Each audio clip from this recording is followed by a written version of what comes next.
যদি কোনো বিক্রেতা কোনো পণ্য বিক্রি করে, তিনি নগদ টাকায় চাইলে কম দামে বিক্রি করেন এবং একটু বেশি, যখন দেখে যে এটা বাকিতে তখন একটু বেশি দামে বিক্রি করেন, অথবা সে মাসে মাসে দিবে, কিস্তি ভিত্তিক দিবে, তখন সে বেশি দামে বিক্রি করে। এটি আসলে ইসলামে বৈধ কিনা?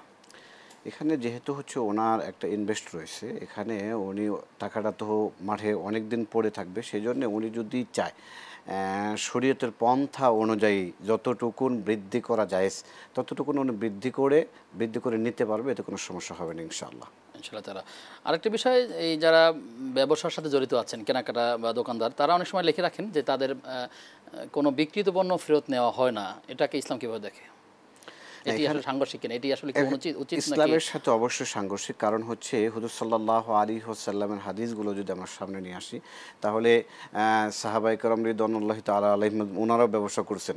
ব্যবসার সিস্টেম ছিল হচ্ছে কোনো পণ্য যদি নিয়ে যাওয়ার পরে ওখানে যদি ত্রুটি বের হয় অথবা হচ্ছে কোনো সমস্যা বের হয়, সেটা ফেরত দেওয়া সিস্টেম তখন ছিল। যেহেতু হুজুর সাল্লাল্লাহু আলাইহি সাল্লাম নিয়েছেন, তাহলে অবশ্যই আপনি যদি হুজুর সাল্লাল্লাহু আলাইহি সাল্লামের উম্মত বলে দাবি করেন, আপনাকেও এই সুন্নাহ পালন করতে হবে। কিন্তু এই যে ফেরত না দেওয়া যে সংস্কৃতি, এসে আসলে পরিবর্তন করা উচিত। এর মধ্য দিয়েও আসলে আল্লাহ তাআলা বারাকা দিতে পারেন এবং সওয়াব হবে। আমরা সে বিষয়ে আমাদেরকে নজরদারি করার চেষ্টা করতে হবে। আল্লাহ আমাদেরকে সেই তৌফিক দান করুন, আমিন।